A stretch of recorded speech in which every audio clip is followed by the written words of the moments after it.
My name's Carol, and this is Hummingbird Spot.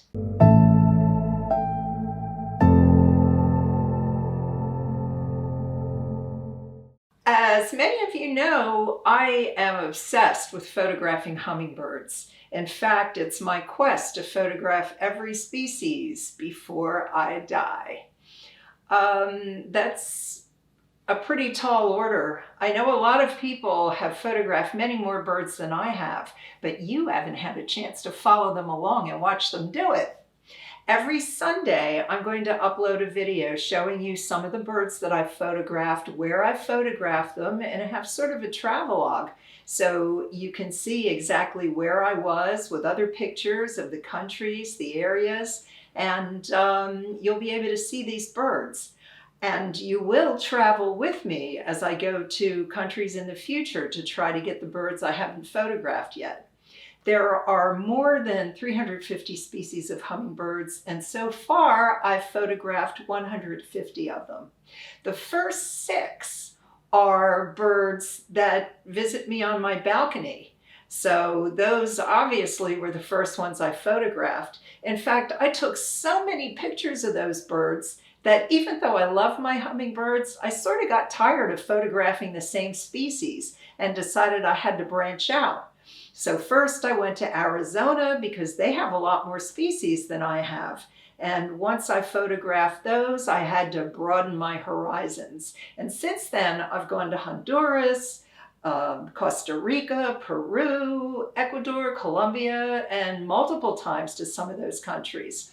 So follow along. Every Sunday, I'm going to upload another video, and you'll be able to see the wonderful birds I photographed and hear about the countries where these birds are. Number 1 bird on the West Coast. The most common bird is the Anna's hummingbird. Now, Anna's hummingbirds are kind of strange. They do migrate, but they're not predictable in their migration. They might migrate to one area one year and then a different area. They're not, you can't like put a little tag on them and predict where they're going to go. They travel up the West Coast. They kind of stick closer to the coastal areas, and many of the Annas stay in the northern colder states all year round now. They find year-round birds in British Columbia, Washington, near the coast. And people are putting feeders out now with little warmers on them. And you see pictures of Anna's hummingbirds sitting on a feeder that has snow on it. They're hardy little birds. And since there seems to be an abundance of food up there now, they will overwinter in the colder areas. But we do have a large population of Annas that stay here in Studio City, and I have them on my deck all year round. Now, the other common bird that I have on the balcony is the Allen's hummingbird. There's a large population of Allen's hummingbirds that stays year-round in the Southern California area and the Channel Islands. Most Allens, though, do migrate between Mexico and the bottom part of Canada. They aren't strictly coastal like the Annas seem to be. They're further inland. But the Allen's hummingbirds look very much like the Rufus hummingbirds. They're very difficult to tell apart.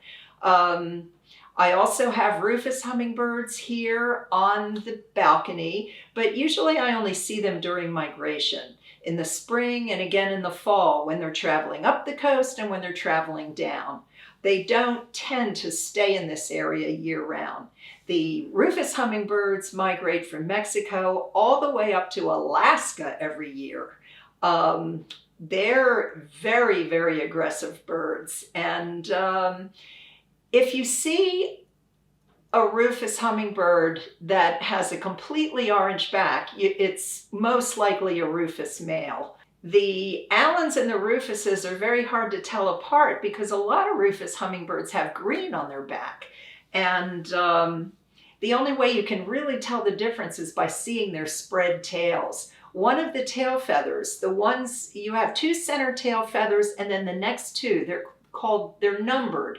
They're numbered the R2 tail feathers. They have a little notch or a little pinched area at the tip. And that's the mark of the rufous. You can tell that it is a rufous by that notch. Some of those notches are very subtle too, but all rufuses have them. Another bird I get out here in the patio would be the black-chinned. Now, the black-chins I only have here during the summer. They winter in Mexico and maybe along the coast in Texas, but they pretty much stay south in the winter. Then they'll migrate up all over the western United States. And I usually have not a whole lot, but maybe 3 or 4 pairs of black-chins that'll stay here on the balcony and feed all summer. And you can see those on the cam feeders. Another bird that I've found here on the balcony and have photographed is the Costas hummingbird. The Costas is a gorgeous hummingbird. He's got purple on the top of his head and in his gorget, and it looks like a little mustache coming down on the side. Brilliant purple, gorgeous bird. I don't see many of them back here, but I do get them occasionally. They really like the desert, hot. So if you go to Palm Springs, they're all over the place. Go to the Sonora Desert in Arizona, you see tons of Costas hummingbirds. They're gorgeous, but I do get a couple of them here, and occasionally you can spot one on the cam. Another bird that I have photographed here is the Calliope. Now, it's only very rarely seen here in Studio City. When I had a place up in the Sierras, that was my main bird. I saw Calliopes all the time, all summer long, but only very, very rarely here. I have photographed it on a feeder on the balcony. You can recognize them because they're small. In fact, it's the smallest hummingbird that you find here in the United States.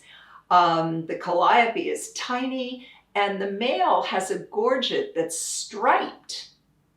So he's very, very easy to spot. Bird number 7, the cinnamon hummingbird.